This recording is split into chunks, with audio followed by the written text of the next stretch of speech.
आज हम लोग स्टार्ट करेंगे इलेक्ट्रिक चार्ज के बारे में। देखिए, सबसे पहले हमें आप जितने भी स्टूडेंट हैं उन लोगों से मुझे ये कहना है कि फिजिक्स का ये जो टॉपिक है हमारा, उसको ध्यान से पढ़ें और ध्यान से इसको समझना भी पड़ेगा। अदरवाइज हम लोग बहुत सारे चीज़ों को समझ नहीं पाएंगे और न समझ पाते हैं। लोग परीक्षा केवल पास कर जाते हैं, इसके अलावा बाकी कुछ नहीं उनके हाथ बचता। इसलिए हम लोग ऐसा ज़रूर उपाय करें जिससे हर बात को माइन्यूटली समझें। जैसे मैंने एक टॉपिक उठाया आपको इलेक्ट्रिक चार्ज का। इलेक्ट्रिक चार्ज होता क्या है? एक छोटा सा एग्जाम्पल आप सोचिए। जब कोई भी आदमी की ही बात लीजिए जो नॉर्मली शांत रहता हो, जो नॉर्मली उसका स्वभाव जो है वो एकदम शांत स्वभाव है, लेकिन अगर किसी दिन एकाएक लगातार बोलने लगता है तो हम लोग क्या कहते हैं कि ये भाई इसको तो एक्स्ट्रा हो गया, ये आदमी चार्ज हो गया। इसका मतलब ये साफ सुथरा है। हमारा जो लैंग्वेज है, इस आधार पर भी हम ये कह सकते हैं कि किसी भी चीज़ में अगर एबनॉर्मलिटी है तो निश्चित रूप से हम कहेंगे कि वो चार्ज है। अब सोचिए एबनॉर्मलिटी कैसे हो सकती है। अब देखिए एक साधारण सा एग्जाम्पल, जब दो बॉडीज़ को जो इंसुलेटिंग भी है, इंसुलेटर है, उस इंसुलेटर को अगर आप रगड़ देते हैं तो रगड़ते हैं तो देखते हैं कि जब पहले तो जब उस बॉडी को रखे थे और कागज़ का टुकड़ा हो या कोई बॉडी हो, आप उसके नज़दीक ले जाते हैं तब उस पर कोई इफेक्ट नहीं पड़ता है।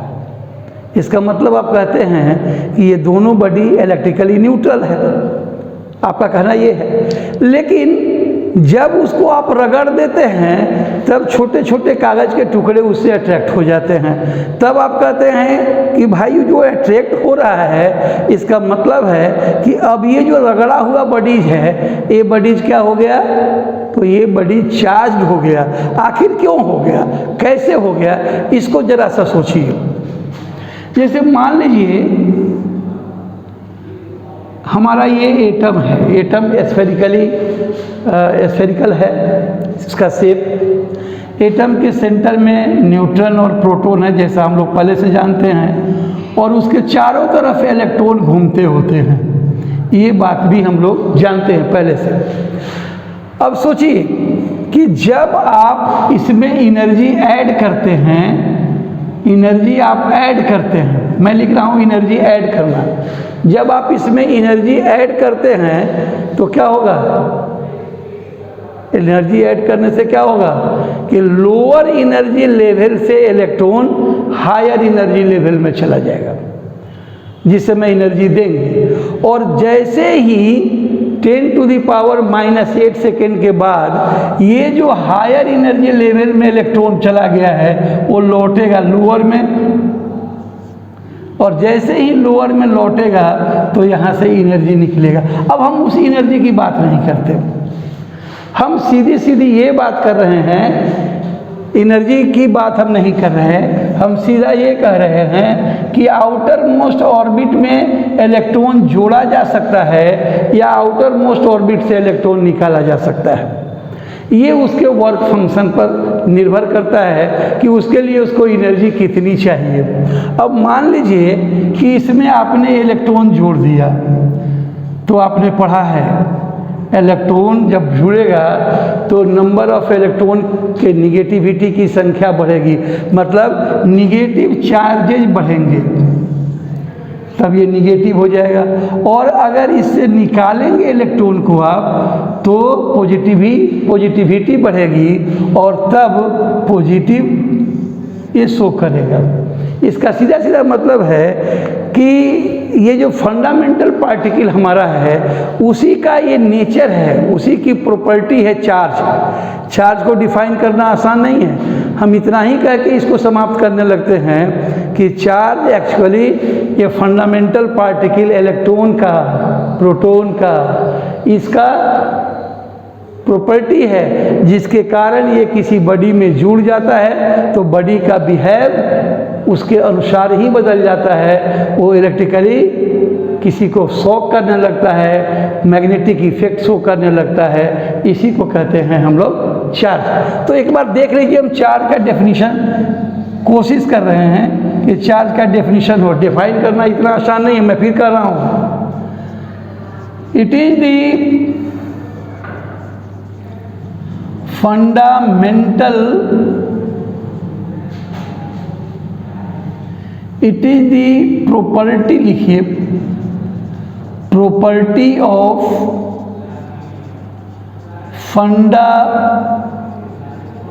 fundamental particles due to which when it is added or subtracted from the body, it shows electrical or other effects। Subtracted से बनना होगा निकालना, एक्सट्रैक्टेड लिखिए, एडेड और एक्सट्रैक्टेड, ये ज़्यादा अच्छा रहेगा। तो ये डेफिनेशन हमारा ये हुआ कि अगर इलेक्ट्रॉन जुड़ेगा तो भी पॉजिटिव इफेक्ट देगा, इलेक्ट्रॉन अगर निकलेगा तब पॉजिटिव इफेक्ट देगा, इलेक्ट्रॉन जुड़ेगा तो निगेटिव इफेक्ट देगा। ये सारी बातें जो हम लोग पहले से जानते रहे हैं वही बातें हैं। अब इस चार्ज का को मापा कैसे जाता है, तो एक्चुअली बहुत दिनों के बाद जब चार्ज का डेफिनेशन दिमाग में आया था, लोगों को चार्ज का आइडिया दिमाग में आया था, तो चार्ज के बारे में लोगों ने ये दिमाग में जब लाया तो कूलम्ब ने जब फॉर्मुलेशन दिया तो उन्हीं के नाम के आधार पर इस चार्ज का ऐसा यूनिट कूलम्ब रखा गया।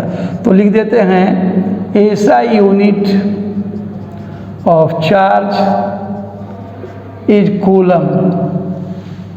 देखिएगा जनरली सी लिख देते हैं किसी की जगह पर तो वो कूलम जैसा हो जाता है। ये ऐसा यूनिट है और सीजीएस यूनिट इसका होता है स्टैट कूलम। इसमें बहुत परेशान होना नहीं है, जनरली जितनी भी यूनिट हम यूज़ करते हैं वो सब ऐसा यूनिट में यूज करते हैं, इसलिए कोई परेशानी इसके बारे में आपको नहीं है। अब ये एक और बात भी लिख दीजिए कि ये चार्ज जो है वो स्केलर क्वांटिटी है। Charge is scalar quantity. Charge हमारा क्या है, ये चार्ज हमारा स्केलर क्वांटिटी है। इतनी आइडिया हमने चार्ज के बारे में जान लिया। अब चलते हैं ये चार्ज पैदा कैसे होगा। मिटा रहा हूं। अब लिखते हैं मेथड्स ऑफ इलेक्ट्रिफिकेशन। इलेक्ट्रिफिकेशन के मेथड्स क्या? इलेक्ट्रिफिकेशन का मतलब आप लिखिए डेवलपमेंट ऑफ चार्ज से। डेवलपमेंट ऑफ चार्ज से मतलब चार्ज के पैदा होने से। मेरे कहने का मतलब ये है। तो इलेक्ट्रिफिकेशन से क्या होगा? पहला मेथड हमारा है रबिंग मेथड। इस रबिंग मेथड में क्या होगा? देखिए हम लोगों ने पढ़ा है, बहुत पहले केमिस्ट्री में भी पढ़ा है। एक टर्म याद कीजिए, आपको पढ़ाया गया है वर्क फंक्शन। वर्क फंक्शन का मतलब होता है वो minimum energy required by the atom to add one electron और टू रिलीज वन इलेक्ट्रॉन। मैं लिख भी देता हूं, the minimum energy required to add और release 1 electron from the atom. ये दिमाग में आप रखिए। अब देखिए रबिंग में क्या होगा, दो इंसुलेटिंग मटेरियल लिए, दोनों इंसुलेटिंग मटेरियल को आप जब रब करते हैं, इंसुलेटिंग मटेरियल को आप रब करते हैं, तब आपको क्या कहते जाने के लिए, दोनों इंसुलेटिंग मटेरियल को जब आप रब करते हैं तो आप देखते हैं, क्या देखते हैं, आप ये देखते हैं कि ये दोनों अब छोटे छोटे कागज़ के टुकड़ों को अपनी ओर खींचने में, अट्रैक्ट करने में सफल हो जाता है। क्लियर? तो इस बात को आप समझिए कि रबिंग से हमें क्या क्या फ़ायदा हुआ। क्या फ़ायदा हुआ रबिंग से? When two insulating materials are rubbed together, then both the material became charged। मतलब ये जो इंसुलेटिंग मटेरियल है, ये इंसुलेटिंग मटेरियल को भी रगड़े हम तो दोनों मटेरियल चार्ज हो जा रहे हैं। अब इसका कारण क्या है? तो देखिए जब दो बॉडीज को आप रगड़ेंगे तो रबिंग से क्या पैदा होगा? रबिंग से पैदा होगा क्या? Heat energy. ये हीट एनर्जी कौन लेगा? एटम। तब उसका वर्क फंक्शन ओवरकम होगा। जैसे उसके वर्क फंक्शन के बराबर एनर्जी डेवलप हो जाएगी, तब इलेक्ट्रॉन बाहर निकलेगी, एक बॉडी से बाहर निकलेगी, दूसरे बॉडी में जाएगी, जिससे निकलेगी या पॉजिटिवली चार्ज हो जाएगा, इलेक्ट्रॉन कम जाएगी यहाँ, जिसमें जुड़ेगा उसमें इलेक्ट्रॉन की संख्या बढ़ जाएगी, वो नेगेटिवली चार्ज हो जाएगा, तो एक पॉजिटिव हो जाएगा, एक नेगेटिव हो जाएगा। अब ये दोनों इलेक्ट्रिकल बिहेव करने के लिए फ्री हो गए, दोनों चार्ज हो गए। और ये मेथड परमानेंट मेथड है, इसलिए मैं इसको भी लिख दे रहा हूँ यहाँ। This method of electrification is permanent method. ये मेथड परमानेंट है, इलेक्ट्रिफिकेशन का ये परमानेंट मेथड है। अब इसलिए है कि आप रब कर दिए हैं तो धीरे धीरे ये डिस्पर्स होगा, एकाएक ऐसा नहीं है कि इसको आप ख़त्म कर दीजिएगा या दोनों हटा दीजिएगा तो ख़त्म हो जाएगा, ऐसा नहीं है। ये है हमारा रबिंग। अब दूसरा हमारे पास क्या है, लेकिन इसको प्रेफर्ड नहीं करते, लिख देता हूँ नॉट प्रेफर्ड। इसलिए प्रेफर्ड नहीं किया जाता कि कितना रगड़ा जाए, रगड़ने की क्या कंडीशन हो, ये मटेरियल जो रगड़े जाए उसमें क्या होगा, ये सारी परेशानियां हम लोगों को होती है। और दूसरी बात है कि उन मटेरियल्स को भी सिलेक्ट करने में कभी कभी हम लोगों को परेशानी होती है। जैसे बुक में देखे होइएगा या देखिएगा, इलेक्ट्रोस्टैटिक सीरीज कहता है, एक बुक में आप देखेंगे लिखा होगा इलेक्ट्रोस्टैटिक सीरीज। घबराने की बात नहीं, वो कुछ होता नहीं है। वो सारे मटेरियल्स जिनको रबिंग के द्वारा जिनसे रबिंग के द्वारा हम इलेक्ट्रिक चार्ज डेवलप करते हैं, उसी को कहते हैं हम लोग इलेक्ट्रोस्टैटिक सीरीज के मटेरियल। वो सीरीज उन मटेरियल के, वो सारे मटेरियल को उनके वर्क फंक्शन के आधार पर अरेंज किया गया, तो उनको कहा गया इलेक्ट्रोस्टैटिक सीरीज। जैसे plastic, ebonite rod, glass rod, cat's skin, रेशमी रुमाल, ये सारे के सारे हम रखे हैं एक सीरीज में। एक का वर्क फंक्शन बहुत बड़ा, एक का वर्क फंक्शन बहुत छोटा। तभी तो एक बड़ा लेंगे एक छोटा लेंगे और दोनों को रगड़ेंगे तो क्या होगा, तब वहाँ से एनर्जी जो पैदा होगी जिसका वर्क फंक्शन बहुत कम है, वो इलेक्ट्रॉन जल्दी रिलीज करेगा। इसलिए हम इसको भी आपको बता दे रहे हैं, The कलेक्शन ऑफ या अरेंजमेंट, बहुत अच्छी वर्ड है, द अरेंजमेंट ऑफ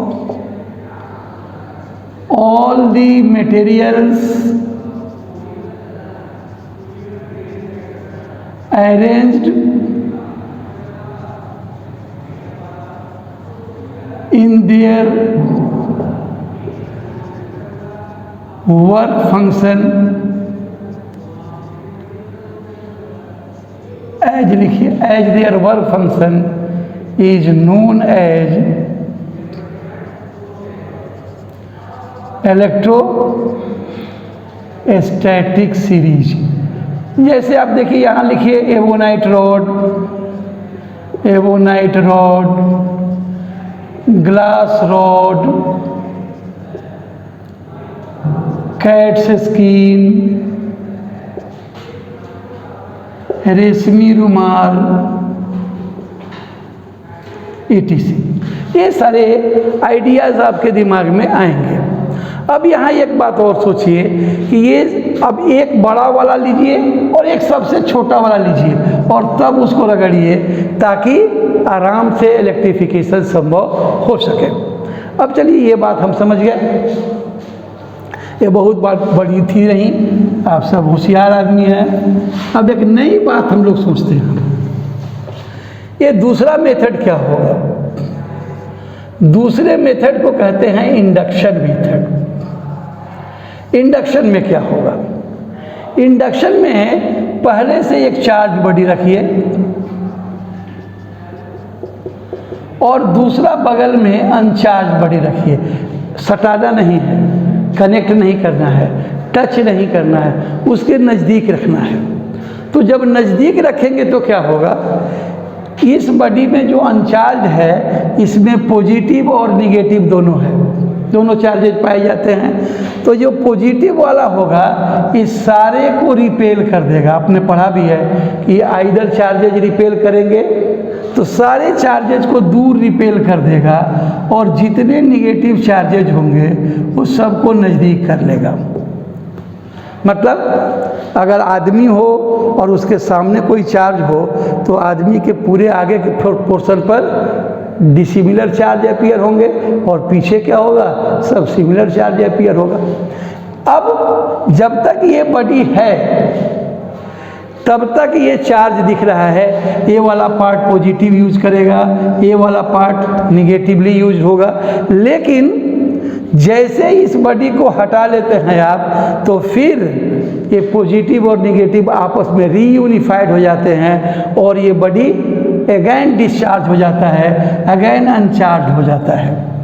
तो इसका मतलब है कि यह मेथड टेम्पोररी है, ये परमानेंट हो नहीं सकता, क्योंकि जैसे इस बॉडी को हटाएंगे आप तब इस पर का चार्ज खत्म हो जाएगा।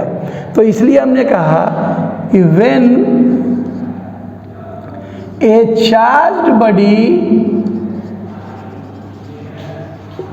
is kept near uncharged body, uncharged body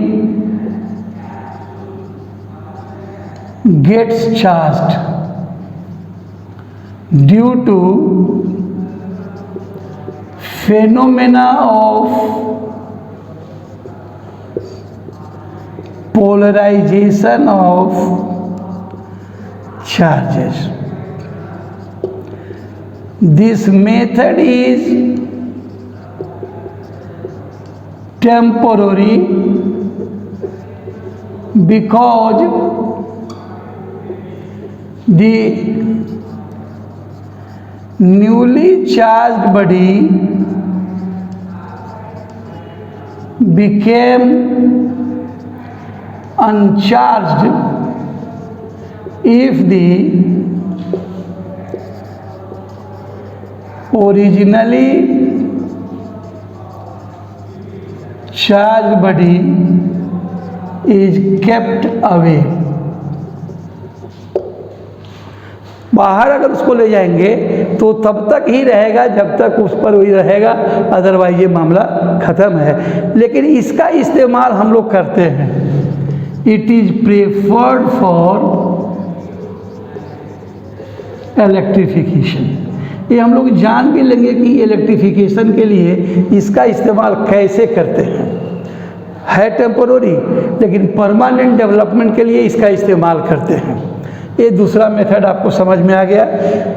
charge body रहा है, अनचार्ज बॉडी रहा है। अनचार्ज बॉडी में पोलराइजेशन होगा।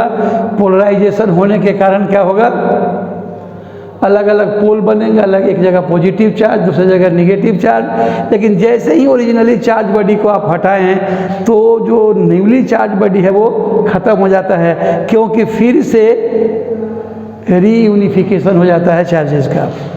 अब तीसरा एक मेथड है,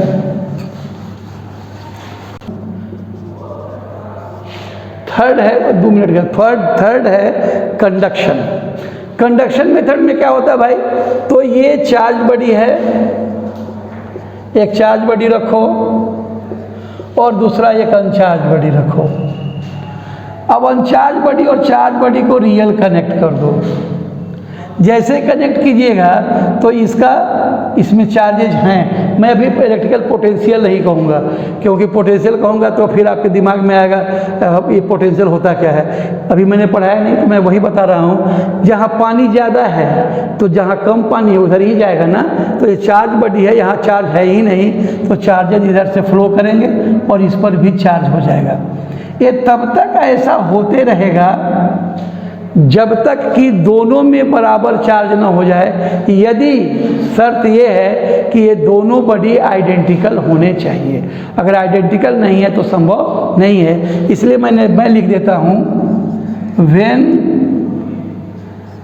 two bodies in which one is charged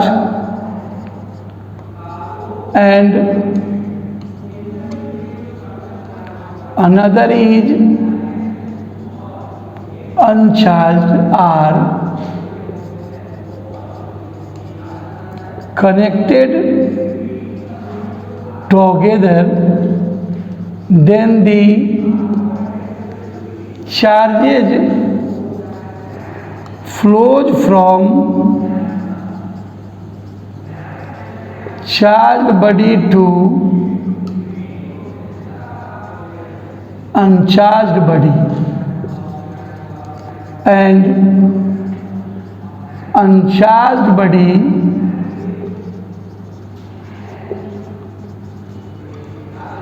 became charged। और इस तरह से ये चार्ज हो गया। इसमें एक चीज नोट करने की बात है, दिमाग में रखिएगा, the charges will be shared equally to both bodies if they are identical। Clear? ये दिमाग में रखिएगा। और तब ये मेथड्स ऑफ इलेक्ट्रिफिकेशन हो गया। और नेक्स्ट डे हम लोग पढ़ेंगे नेचर ऑफ चार्जेस और फिर न्यूमेरिकल हम लोग कुछ सीखेंगे उस पर। देखिए बच्चों, ये मैं आप लोगों के लिए ये चैनल बनवाया हूँ, बना रहा हूँ आपके साथ। एक तरह से हम शेयर कर रहे हैं अपने आइडियाज़ को। इसको अगर आपको अच्छा लगता है कि ये वीडियो ठीक ठाक है और थ्योरेटिकल या जो भी पार्ट हम पढ़ा रहे हैं वो आपको अच्छा लगता हो, तो निश्चित रूप से इस वीडियो को शेयर करें ताकि हमारा उत्साह बढ़े और हम आपको नए नए वीडियो रोज़ डालें। ओके।